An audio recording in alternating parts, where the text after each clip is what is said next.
Graça e paz, irmãos.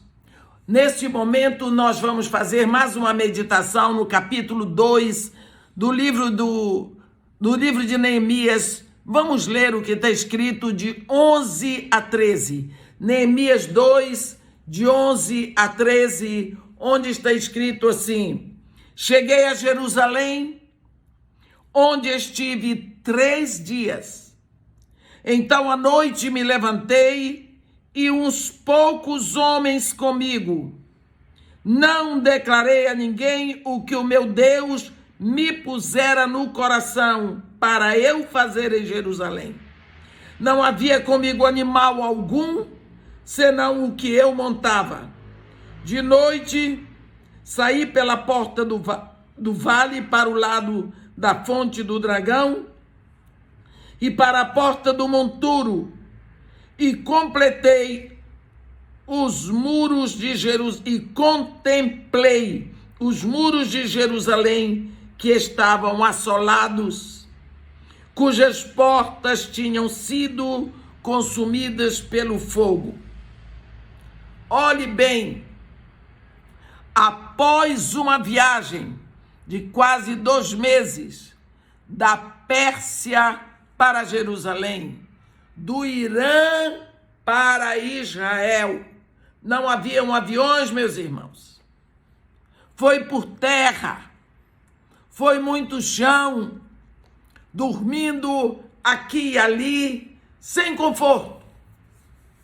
Não havia conforto. Quase 2 meses. Ele chega em Jerusalém. Nós vamos perceber que Neemias era um homem fazendo uma missão, mas ele era cuidadoso. Ele não caiu de cabeça no trabalho. Ele sentiu o clima. Ele parou para pensar, para orar, para respirar, recordar. Com certeza chorar e tomar conhecimento. Depois de 3 dias, ele montou num cavalo para olhar os muros da cidade, que era exatamente o primeiro objeto da sua estada ali. Você está vendo o cuidado que este homem tem? Fez isso durante a noite para não chamar a atenção de ninguém.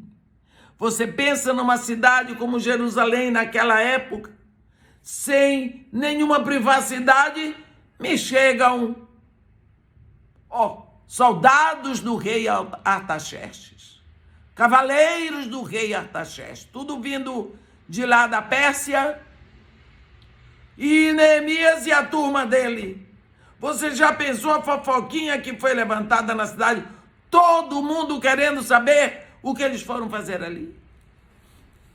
Quem sabe eles foram para levar os outros que não foram cativos, que não foram levados cativos.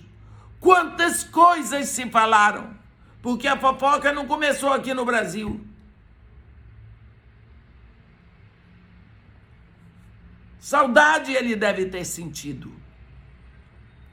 Alguns lugares, meus irmãos, as ruínas estavam tão vastas que ele teve que descer do cavalo e ir a pé. Tudo isso estava ali.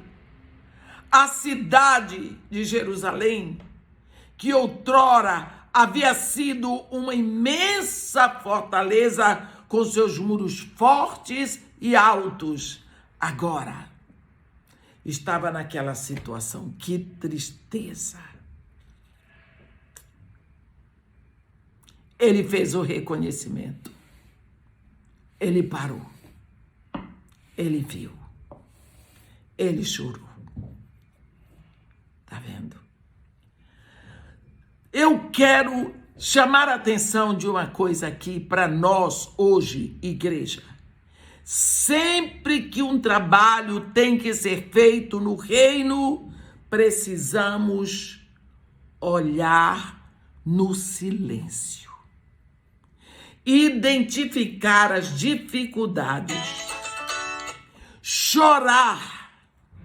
Depois de identificadas as dificuldades, chorar durante a noite sobre as ruínas que vemos e lutar e batalhar em oração. Precisamos conhecer os pormenores do trabalho, mesmo que pareçam intransponíveis. Não sei se vocês lembram. Deus havia dito para Josué: eu entreguei nas tuas mãos a Jericó, ao seu rei e aos seus valentes. Mas ele precisava de uma estratégia para entrar.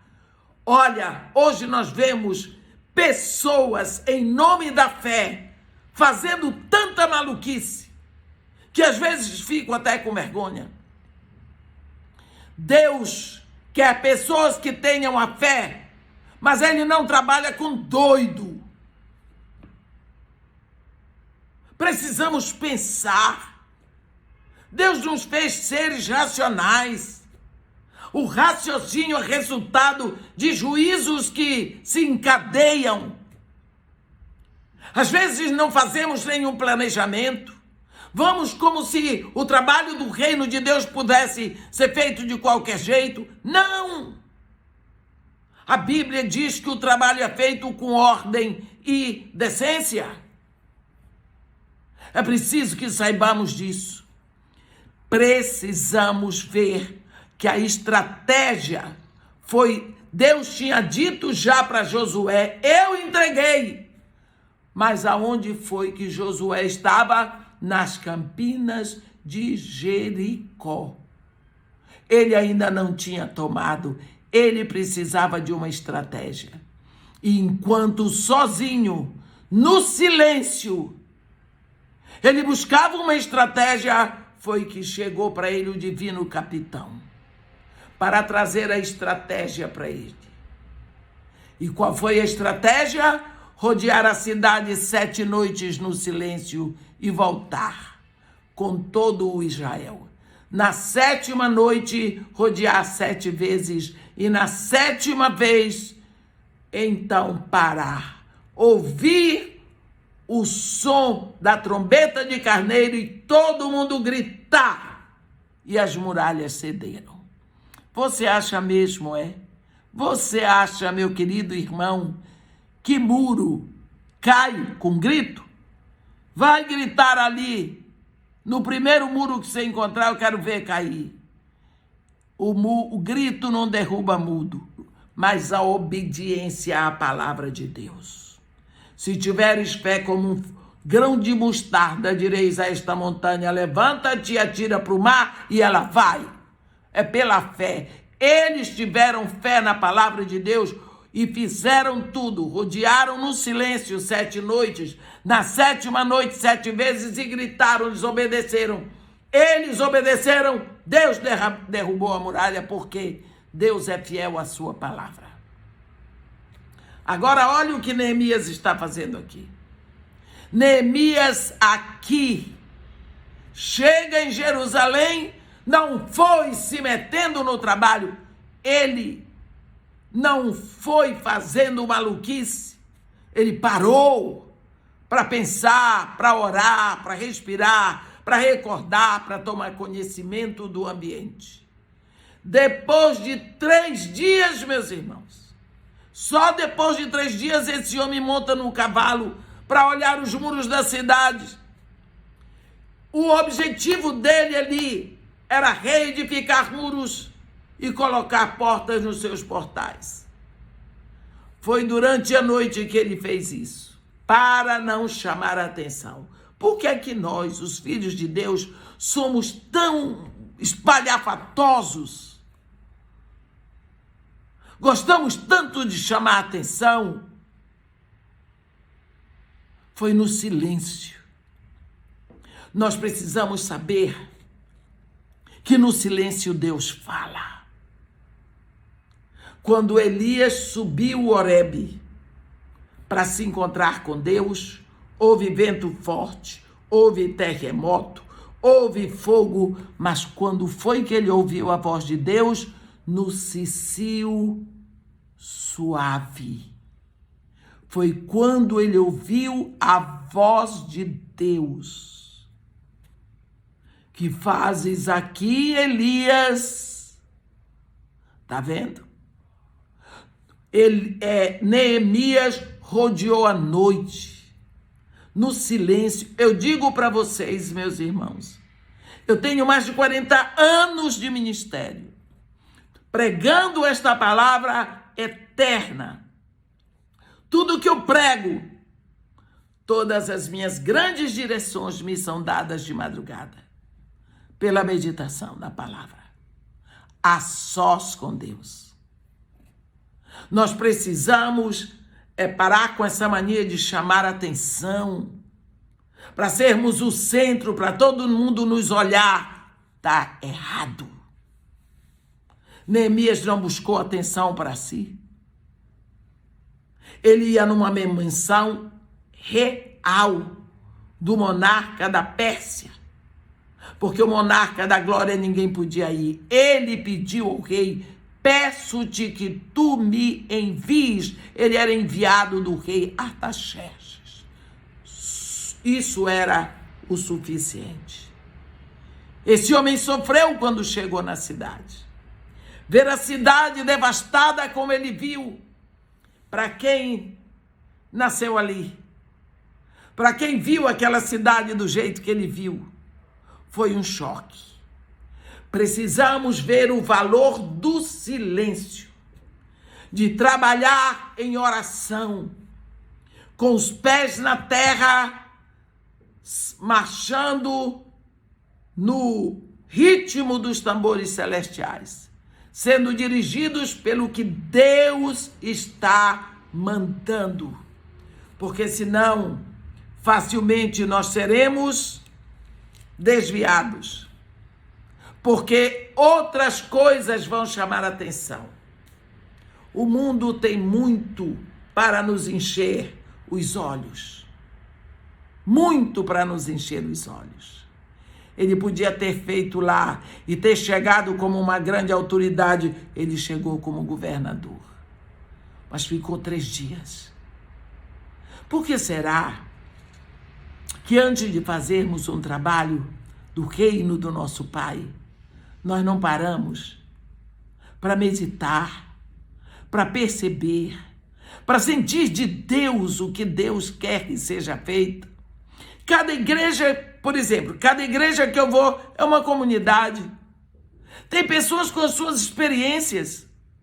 Eu não posso querer que ali todas as pessoas estejam no mesmo humor, porque as necessidades são variadas. Às vezes a palavra que eu vou levar é só para o pastor que está sofrendo, ou só para uma pessoa que está desanimada. Porque o Espírito Santo é que sabe. Eu só preciso pregar a palavra. Quem vai fazer a obra é o Espírito, mas eu tenho que pregar a palavra de Deus. Você lembra o que aconteceu em Nínive? O profeta Jonas pregou a palavra e o Espírito Santo foi colocando no coração daquele povo. Até os animais fizeram jejum. O povo foi levado ao jejum. O rei de Nínive deu uma ordem real para que todos se convertessem ao Deus de Jonas. Olha, é obrigado. É ordem do rei. Todos têm que se converter ao Deus de Jonas. O que foi que Jonas fez? Um discurso mal criado. O dia todo, um discurso de 7 palavras. Ainda 40 dias e Nínive será subvertido. Foi repetindo. O Espírito só precisava dessa palavra saída da boca do profeta. E foi fazendo a obra. Acha que eu sou pior do que Jonas? Não sou. Sou tão pecadora quanto ele. Você que está me ouvindo, também. Desde que você faça a palavra de Deus, desde que você abra a boca para proferir a palavra gerada no coração de Deus, o Espírito Santo não sofreu apagão. Ele não ficou fraquinho. Ele não desapareceu. Ele é o mesmo para fazer a obra onde ele quer fazer.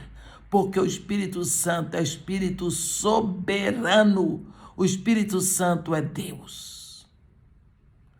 Portanto, dê mais atenção ao Espírito. Não seja indiferente a essa direção. Porque ele quer usar.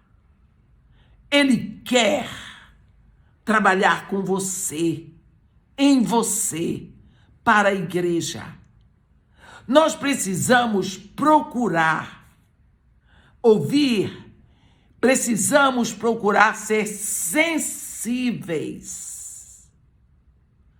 ter essa percepção ao que o Espírito está dizendo. 7 vezes em Apocalipse, Jesus Cristo repete, ele se torna redundante. Quem tem ouvidos, ouça o que diz o Espírito. Quem tem ouvidos, ouça o que o Espírito diz às igrejas. Ora, para ter ouvidos, para ouvir o Espírito, precisa que sejam ouvidos espirituais. Quem pode ter ouvidos espirituais se não tiver nascido no Espírito? Talvez por isso hoje não se prega nascimento, novo nascimento. Por quê? Se as pessoas não nascem no Espírito, não são filhos de Deus. E se não são filhos de Deus, como vão ouvir o Espírito? Não é? E se não ouvir o Espírito, vai sair fazendo as coisas movidas pela carne. Pela carne. A carne que eu digo é a mente carnal. Neemias foi à noite. Reconheceu tudo. Examinou tudo no silêncio.